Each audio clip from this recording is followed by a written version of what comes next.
کوئی قبر میں ہے اور ہم جمع ہو رہے ہیں، کل ہم قبر میں ہوں گے اور ہمارے لیے کوئی اور جمع ہو رہا ہو۔ خیر کن ہے فلاں و غنیمت شمار عمر، زاں بیشتر کے بانگ برائت کے فلاں نہ مان۔ شیخ سعدی فرماتے ہیں اے فلاں بلائی کر لے، اچھائیاں کر لے، اس عمر کے ایک ایک لمحے کو غنیمت سمجھ لے، اس سے قبل کہ آواز آئے کہ فلاں نہیں رہا، تو اپنی زندگی کو پہلے ہی اعمال کا حسن دے لے۔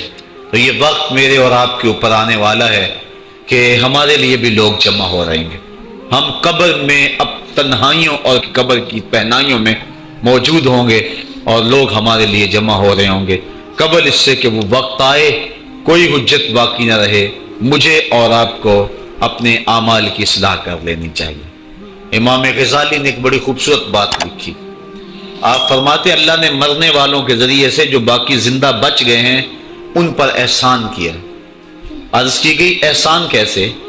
وہ تو دکھوں میں مبتلا ہیں، جن کا بھائی چلا گیا ان کا کلیجہ پھٹ رہا ہے، جن کا باپ چلا گیا ان کی دنیا دیر ہو گئی ہے، جن کی ماں چلی گئی ان کے سامنے روشنی کا کوئی حوالہ نہیں رہا ہے، جس کا بیٹا چلا گیا اس کی کمر ٹوٹ گئی، جس کا بھائی چلا گیا اس کے بازو ٹوٹ گئے، اور تم کہتے ہو اللہ نے مرنے والوں کے ذریعے سے جو باقی پسماندگان ہیں ان پر احسان کیا۔ یہ احسان کیسے ہے؟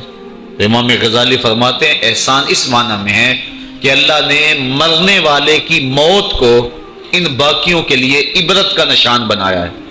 اگر اس کی موت ان کے لیے عبرت بنا دی جاتی تو یہ کیا کرتا؟